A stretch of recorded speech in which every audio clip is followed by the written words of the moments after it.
My sister-in-law closed the door of the house on me while I was sick because, according to her, it was my fault that my brother cancelled his honeymoon.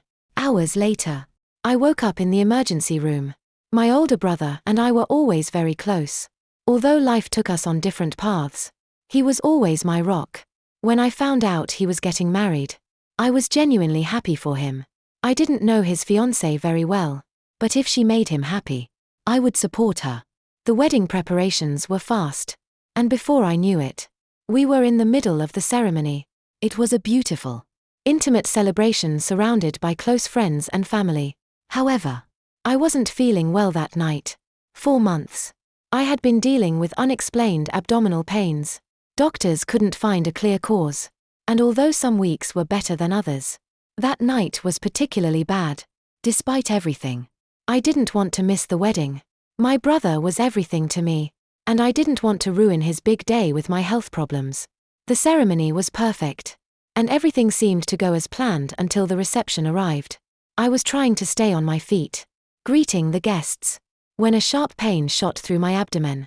I stumbled a little and decided to sit at a secluded table. My brother noticed that something wasn't right and quickly came to ask me what was wrong. I tried to minimize it, telling him it was probably something I had eaten. But the truth was that the pain was becoming unbearable. Shortly after, I fainted.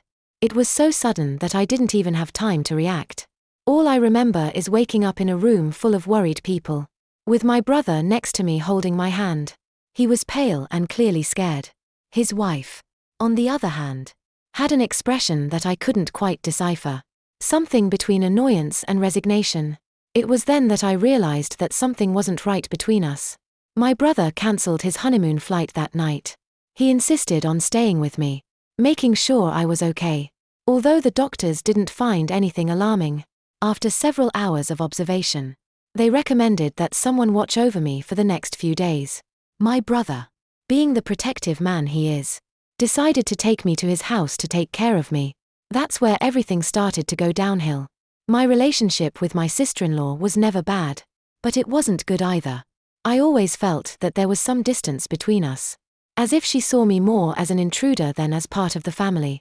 That night at her house, after they took me from the hospital, was the first time I saw her true face. While I was trying to rest on the sofa, I heard her talking in a low voice with my brother in the kitchen. Although I couldn't hear everything, I caught phrases like, "I can't believe you cancelled our honeymoon for this, and it's always her who needs all the attention." It hurt me deeply to hear that. I didn't ask to get sick, much less faint at her wedding. I felt like a burden. And although my brother assured me that it wasn't the case, his wife's looks and tone told a different story. That first night at their house was tense. I went to bed early, trying not to think too much about what I had heard. However, the pains returned in the middle of the night. They were so strong that I could barely breathe. I called my brother from the hallway, but no one answered. I tried to walk to their room, leaning on the walls to avoid falling. When I finally got there, I knocked softly on the door, but no one opened. I was about to collapse when my sister-in-law appeared at the end of the hallway. Her face reflected a mixture of irritation and tiredness. Before I could say anything, I asked her to wake up my brother. Her answer was blunt, "You've caused enough drama for one night. Stop exaggerating." I stood in front of my sister-in-law, trying to understand if she had really said what I thought I had heard. The pain in my abdomen was so intense that I could barely stand. For a moment, I thought that maybe she didn't understand the severity of my situation. So I tried to explain. "Please wake up my brother. I need to go to the hospital," I said with the little energy I had left. She looked at me as if she was tired of seeing me, as if I were a problem that she simply wanted to eliminate from her night. She crossed her arms and replied with a coldness that I will never forget, "You're not dying. You're exaggerating. He needs to rest. You already ruined our wedding, you're not going to ruin the little time we have together too." It was as if she had hit me physically. I didn't know what to say. I felt humiliated, vulnerable, as if my pain was worth nothing to her. Before I could reply, she turned around and went back to her room, closing the door behind her. I stood there alone in the middle of the dark hallway, fighting back tears. The pain was so unbearable that I had to lean against the wall to avoid falling. I tried to move towards the living room, where I remembered leaving my phone. But every step was torture.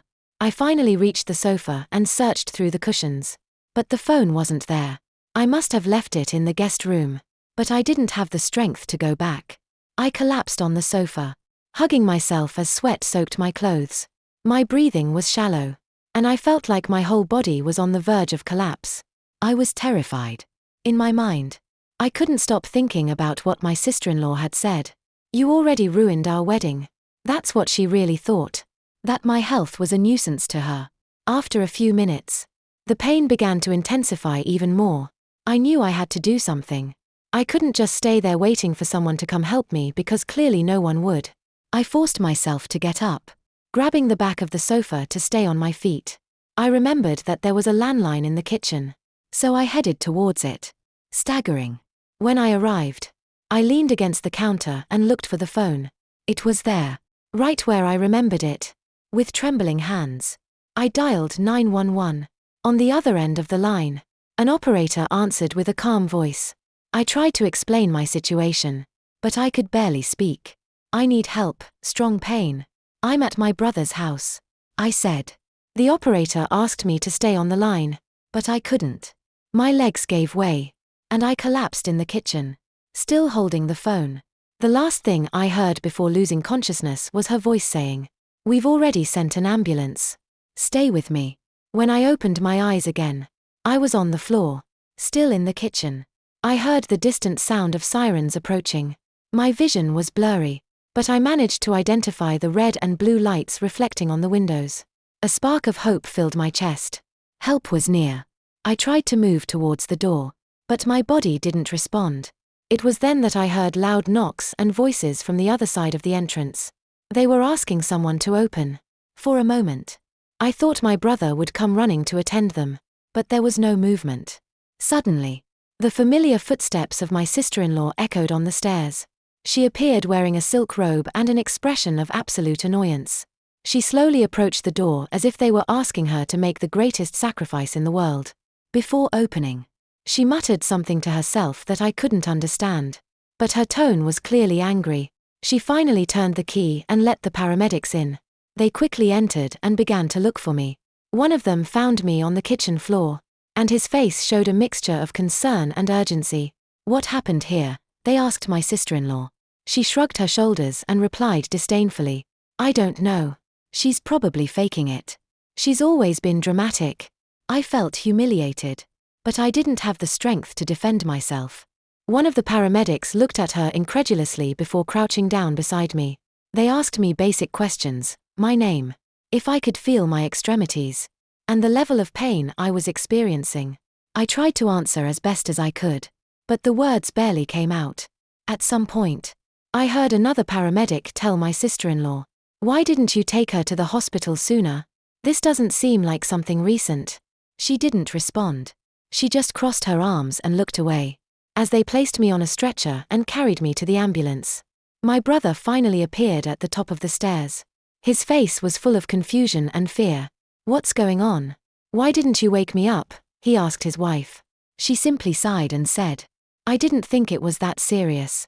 The memories of that night in the ambulance are blurred. Between the pain I was feeling and the extreme exhaustion, I could barely stay conscious.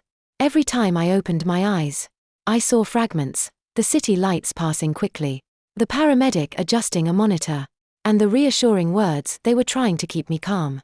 When we arrived at the hospital, the medical team acted quickly. They placed me in an emergency room, connecting me to machines to monitor my vitals. I could barely process what was happening around me, but I remember the moment when my brother came running, still in his pajamas, with an expression of pure panic. "What happened?" he asked the doctor who was attending to me.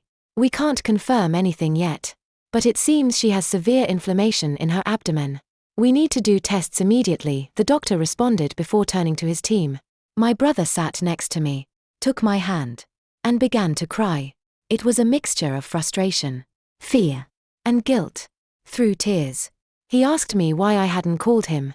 I wanted to tell him that I tried, but I couldn't.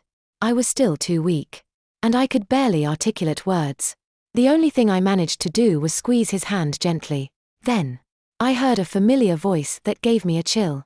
My sister-in-law walked into the room, walking with an air of self-assurance. She didn't seem worried or even uncomfortable. Her tone when speaking was almost indifferent. "So, she's okay.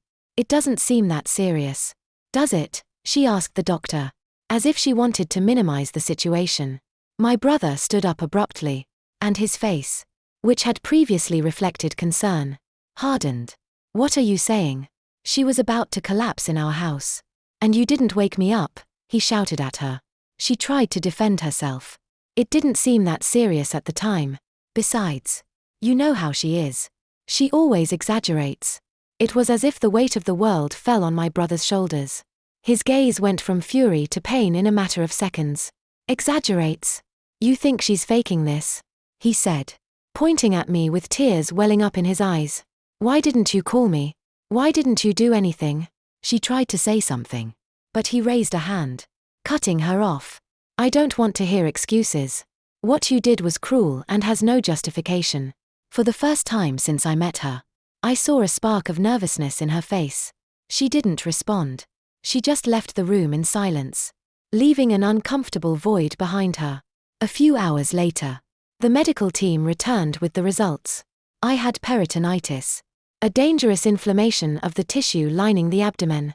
They explained that if I hadn't received medical attention in time, I could have developed a severe infection that would have put my life at risk. I needed immediate surgery. My brother, still shocked, signed the necessary documents while they prepared me for the operating room. Before I went in, he leaned over me with tears falling down his cheeks. "This is not your fault. You shouldn't have gone through this. And I promise I won't let it happen again." The surgery was long and complicated, but fortunately, it went well. When I woke up in the recovery room, my brother was there holding my hand. His wife, on the other hand, was absent. I didn't ask about her at that moment. The only thing that mattered was that I was alive and that my brother hadn't left me alone. The next day, while I was resting in the hospital, my sister-in-law finally appeared. She was carrying flowers and an expression of guilt that seemed more calculated than genuine. She sat on the edge of the bed and began to speak in a trembling voice. "I know you're angry with me, and rightfully so," she began. "But I hope you can understand that it was a very stressful night for everyone. I didn't mean to be insensitive. I just didn't think it was that serious." Her speech was full of excuses, and as she spoke, something inside me began to burn. It wasn't rage. It was something worse, disappointment. I looked directly at her, and with my voice still weak, I responded, "You thought it wasn't that serious because it wasn't you who was feeling the pain. Your indifference could have killed me." She opened her mouth to say something, but my brother, who had been listening from the corner of the room, intervened. "Enough. I can't believe that after all of this, you're still trying to justify yourself," he said with a firmness that I had never seen in him before. She began. But my brother didn't let her continue. "Get out of here. I need time to think about what this means for us." She stood up with tears in her eyes and left without saying another word. After my sister-in-law left the hospital, the silence in the room was almost palpable. My brother stayed close to me, but his gaze was lost in the void, as if he were trying to process everything that had happened. I wanted to say something to him, to assure him that he didn't have to carry the guilt, but I couldn't find the words. A few days passed before I was discharged. Although the surgery had been successful, I needed weeks of rest to recover completely. My brother insisted that I stay at his house while I recovered, but I couldn't bear the idea of returning to the place where my sister-in-law had shown so much cruelty. Finally, I decided to stay with a close friend who lived a few blocks from the hospital. Before I left, my brother and I had a conversation that still resonates in my mind. He sat on the edge of my bed in the hospital, with his hands clasped and his gaze fixed on the floor. "I don't know how to fix this," he said softly. "I feel like I failed both you and her." I looked at him with tenderness, but also with firmness. "This is not your fault. You couldn't have known what was happening that night. But you need to face it because what she did is not something that can be overlooked." He nodded slowly, but his face reflected the internal struggle he was facing. My brother had always been the kind of person who looked for the best in others, even when that meant ignoring warning signs. This situation, however, was too serious to minimize. A few days later, My brother decided to talk to his wife. While I was resting at my friend's house, he came to see me after the conversation. I will never forget the expression on his face. A mixture of sadness and resolution. I told her that I couldn't continue ignoring what happened, he began. I explained that what she did that night was not only insensitive, it was dangerous. If you hadn't called 911, you could have died in our house while she kept me in the dark. And what did she say? I asked. Although I already feared the answer. First, she tried to justify herself again, saying that she didn't think it was that serious. Then, when I explained everything the doctors told me about your condition, she started crying and said that she was stressed about the wedding and our cancelled honeymoon. That she wasn't thinking clearly. I looked at him, waiting for him to continue, but he didn't. It wasn't enough. No matter how stressed she was. There's no excuse for abandoning someone in that state. Much less my sister. I told her that we needed some time apart to reflect on our relationship, he said. She didn't answer. She just packed a few things and went to her parents' house. I could see how much it hurt him to make that decision. But I also knew it was the right thing to do. He couldn't allow his wife to act with such indifference towards others, especially towards someone he loved. During the following weeks, my brother and I talked a lot. We spent hours reflecting on the events of that night, trying to make sense of his wife's attitude. He confessed to me that, looking back, there were small signs of her selfish behavior even before the wedding, but he never imagined that she would reach the point of endangering someone's life. Meanwhile, my sister-in-law tried to contact me several times. She sent me long, emotional messages apologizing for her behavior and begging me to forgive her. Although part of me wanted to believe her words, I couldn't forget the fear and pain I felt that night. Her apologies came too late. My brother, for his part, was more severe. He didn't answer any of her messages or calls, making it clear that he needed time to decide what to do with their relationship. One day, while I was alone at my friend's house, someone knocked on the door. To my surprise, it was my sister-in-law. She looked worn out, as if she hadn't slept in days. She was carrying a bouquet of flowers and a box with what seemed to be my favorite food. I don't want to bother you. I just need to talk to you, she said with a broken voice. I didn't know whether to let her in or not, but I decided to listen to her. I invited her in more out of curiosity than a desire to reconcile. She sat on the sofa and began to cry before saying a word. I know I can't fix what I did, but I wanted you to know that I'm truly sorry. I was selfish and cruel. And I almost cost you your life, she began her confession. She seemed sincere, but there was something in her tone that didn't quite convince me. I didn't want her to use me as a means to fix her relationship with my brother. So I made something clear from the beginning. Your apology doesn't change what happened. I appreciate that you recognize your mistake, but I can't just forget what you did. And this doesn't depend on me, but on your relationship with my brother. I said calmly but firmly. She nodded, wiping away her tears. I just wanted you to know that I regret it and I hope that someday you can forgive me. The conversation ended there. She left shortly after, leaving me with mixed feelings. Although it had been an important step that she admitted her mistake, I couldn't ignore the impact of her actions. After my sister-in-law's visit, I felt overwhelmed by a mixture of emotions. On one hand, I appreciated that she had made the effort to apologize in person. On the other, I felt that her words weren't enough to erase the pain and fear I experienced that night. I couldn't simply forgive her and pretend that nothing had happened. When my brother found out about her visit, he didn't seem surprised. Weeks had passed since their separation, and although he hadn't made a final decision about their marriage, it was clear that he was reconsidering everything. What did she say to you? He asked me while we were sitting in the living room of my friend's house. I told him every detail of the conversation, including her apology. My brother listened carefully, but his expression didn't change. When I finished, he sighed deeply and ran a hand through his hair, a gesture he always made when he was overwhelmed. I know she's sorry, but I don't know if that's enough. What she did that night was more than a mistake. It was a betrayal of everything that marriage means to me, to care for and protect the people you love, he said, his voice filled with emotion. Taking the time to decide is the right thing, I replied, trying to support him without influencing his decision too much. While my brother faced his dilemma, I began to slowly resume my life. My recovery was progressing well, and although I still had days of fatigue, I was grateful to be alive. My friend was a pillar of support during that time, helping me find moments of joy amidst all the tension.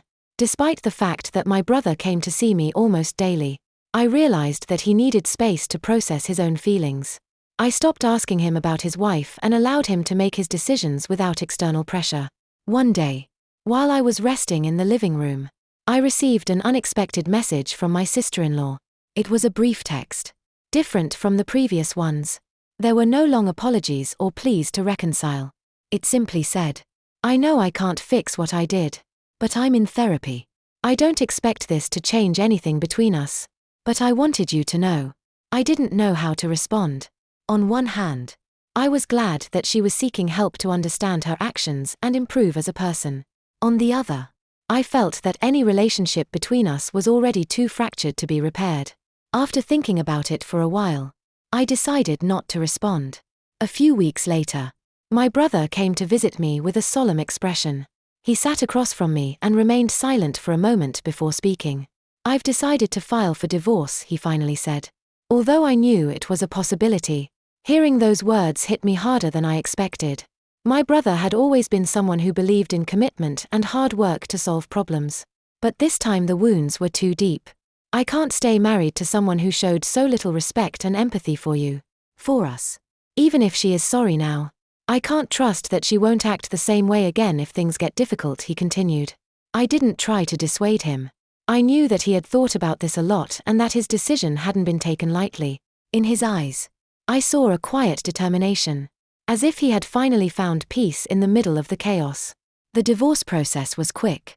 My sister-in-law didn't dispute it, and my brother managed to close that chapter of his life without too much conflict. As the months passed, I began to see changes in him. He regained his energy, his optimism, and returned to focus on what really mattered to him, his family and his personal goals. For my part, I focused on my health. The following months were filled with medical checkups and physiotherapy sessions. But each small progress reminded me how lucky I was to be alive. I learned to value each day and to surround myself with people who really cared about me. Although my brother and I rarely talked about what happened that night, I knew that we had both changed as a result of that experience. He had learned to set boundaries, even with the people closest to him, and I had learned not to remain silent when something was wrong.